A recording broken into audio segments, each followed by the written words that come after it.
Hello friends, ఇది AC water leakage అవుతుందన్నమాట. Customer పిలిచారు, అయితే వెళ్ళాం మనం ఇది చూడడానికి. అక్కడ పైప్ అనేది మనకి కట్ అయిపోవడం వల్ల వాటర్ అనేది వచ్చేస్తుంది మనకి బయటకు అనేది. లోపలికి వెళ్ళి మేము చూసాం, ఇండోర్ అయితే ఇలాగ ఉంది. అయితే దీనికి వాటర్ పైప్ తీసేసాం పాతది, కొత్త పైప్ కూడా కొని తెచ్చాం అనమాట. పెడుతున్నాం ఆల్రెడీ మేము. ఇది సైడ్ పైప్ లైనింగ్ అనమాట. అంటే మనకి అవతల పక్క రావాల్సిన పైప్ లైన్ వచ్చేసి అవతల పక్క నుంచి వచ్చింది, అందుకే లోపల మనకి సింపుల్ అయ్యింది ఇది వాటర్ పైప్ పెట్టడానికి.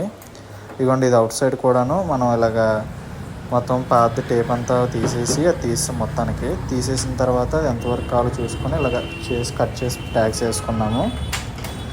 మొత్తానికి అవుట్లుక్ అయితే మాత్రం చాలా బాగా వచ్చింది. చూడండి ఒకసారి ఎలా వచ్చిందో. మొత్తం ట్యాగ్స్ వేసి నీట్గా చేసాము. మొత్తానికి వాటర్ పడకుండా మొత్తం అయితే చేస్తాం అన్నమాట. వర్క్ అయితే మాత్రం మీకు ఏమైనా కంప్లైంట్స్ ఉంటే ఫోన్ చేయండి, ప్రాబ్లం లేదు. Thank you.